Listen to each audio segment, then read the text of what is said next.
Assalamualaikum warahmatullahi wabarakatuh. Perkenalkan, nama saya Alfika Wesa Fitri dari Program Studi Administrasi Bisnis kelas 1A.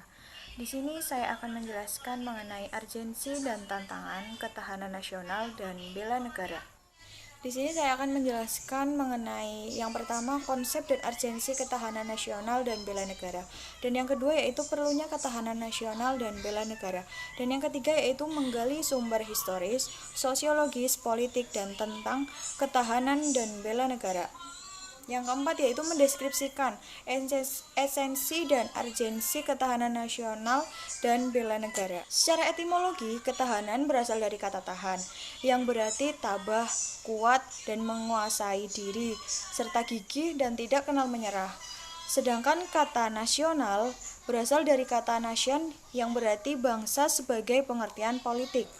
Dan yang selanjutnya yaitu secara terminologi. Yang pertama yaitu wajah ketahanan nasional Indonesia. Dan yang kedua yaitu dimensi dan ketahanan nasional berlapis. Dan yang ketiga yaitu bela negara sebagai upaya mewujudkan ketahanan nasional. Yang pertama yaitu mengenai wajah ketahanan nasional Indonesia. Menurut GPHS Suryo Mataraman, yang pertama yaitu konsepsi. Ketahanan nasional adalah suatu konsepsi khas bangsa Indonesia yang digunakan untuk dapat menanggulangi segala bentuk ancaman yang ada. Dan yang kedua yaitu kondisi.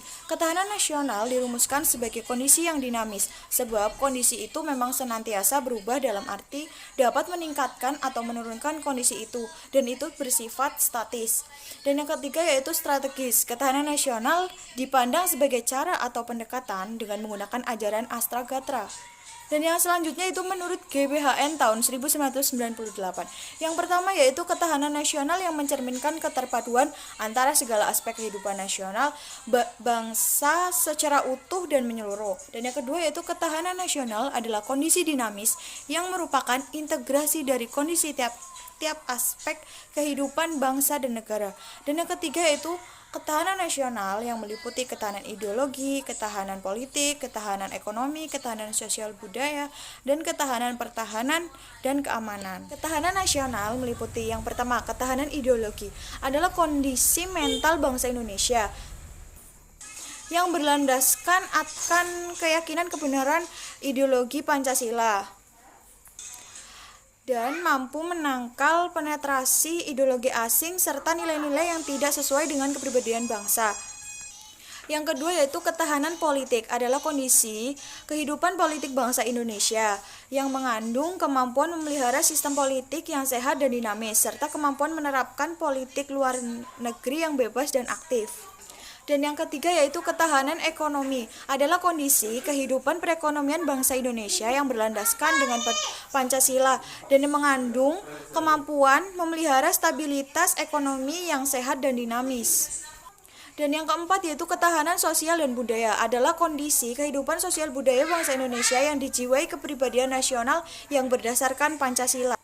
Dan yang terakhir yang kelima yaitu ketahanan, pertahanan, dan keamanan adalah kondisi di mana bangsa Indonesia adalah daya tangkal bangsa yang dilandasi kesadaran bela negara seluruh rakyat Indonesia yang mengandung kemampuan memelihara stabilitas pertahanan dan keamanan negara yang dinamis. Dan yang kedua yaitu dimensi dan ketahanan nasional berlapis. Konsep ketahanan nasional berlapis artinya ketahanan nasional sebagai kondisi yang kokoh dan tangguh dari sebuah bangsa yang tentu tidak jika tidak dimulai dari ketahanan pada lapisan-lapisan di bawahnya. Ketahanan nasional bermula dari adanya ketahanan diri atau individu, berlanjut pada ketahanan keluarga, ketahanan wilayah, ketahanan regional, lalu berpuncak pada ketahanan nasional. Dan yang ketiga yaitu bela negara sebagai upaya mewujudkan ketahanan nasional. Pasal 27 ayat 3 UUD NKRI 1945. Usaha pembelaan negara merupakan hak dan kewajiban setiap negara Indonesia, bahwa setiap warga negara berhak dan wajib ikut serta dalam menentukan kebijakan tentang pembelaan negara. Dan yang selanjutnya yaitu Undang-Undang Nomor 3 Tahun 2002 Pasal 9 Ayat 1 yang menyebutkan yaitu setiap warga berhak dan wajib ikut serta dalam upaya bela negara yang diwujudkan dalam penyelenggaraan pertahanan negara. Di sini menyebutkan bahwa upaya bela negara adalah sikap dan perilaku warga negara yang dijiwai oleh kecintaan kepada NKRI Selanjutnya yaitu unsur-unsur ketahanan nasional. Unsur-unsur ketahanan nasional ini model Indonesia terdiri dari 8 unsur yang dinamakan Astragatra, yang terdiri dari Trigatra, alamiah, dan Pancagatra, sosial. Unsur atau gatra dalam ketahanan nasional ini terdiri dari 3 aspek kehidupan yang biasa disebut dengan Trigatra, yaitu satu gatra letak dan kedudukan geografi, dan yang kedua yaitu gatra keadaan dan kekayaan alam, dan yang ketiga yaitu gatra keadaan dan kemampuan penduduk. Dan yang selanjutnya yaitu 5 aspek kehidupan sosial biasa disebut dengan Pancagatra, yaitu terdiri dari satu gatra ideologi, gatra politik, gatra ekonomi, gatra sosial budaya, dan gatra pertahanan dan keamanan negara. Yang selanjutnya yaitu bentuk dari ketahanan ekonomi. Yang pertama yaitu kemampuan ekonomi pulih dan cepat. Dan yang kedua itu kemampuan ekonomi untuk menahan guncangan. Dan yang ketiga itu kemampuan ekonomi untuk menghindari guncangan.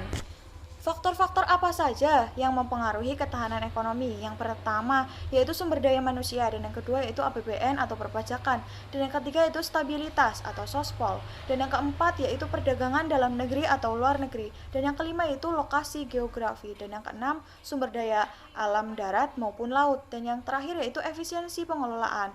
Yang selanjutnya yaitu esensi dan urgensi bela negara.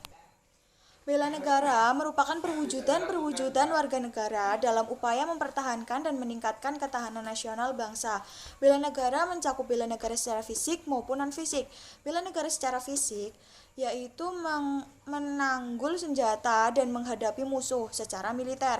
Contohnya yaitu menjadi Tentara Nasional Indonesia dan pelatihan dasar kemiliteran. Bela negara non-fisik yaitu dapat diselenggarakan melalui pendidikan kewarganegaraan dan pengabdian sesuai dengan profesi.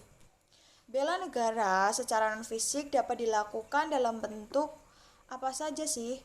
Yang pertama, mengikuti pendidikan kewarganegaraan baik melalui jalur formal maupun non-formal. Dan yang kedua yaitu melaksanakan kehidupan berdemokrasi. Dan yang ketiga yaitu pengabdian tulus pada lingkungan sekitar. Dan yang keempat, berkarya nyata untuk kemanusiaan. Yang kelima, berperan aktif dalam menanggulangi ancaman. Dan yang keenam yaitu mengikuti kegiatan mental spiritual di kalangan masyarakat. Dan yang terakhir yaitu membayar pajak dan retribusi. Sekian dari saya, kurang lebihnya mohon maaf. Billahi taufik wal hidayah. Wassalamualaikum warahmatullahi wabarakatuh.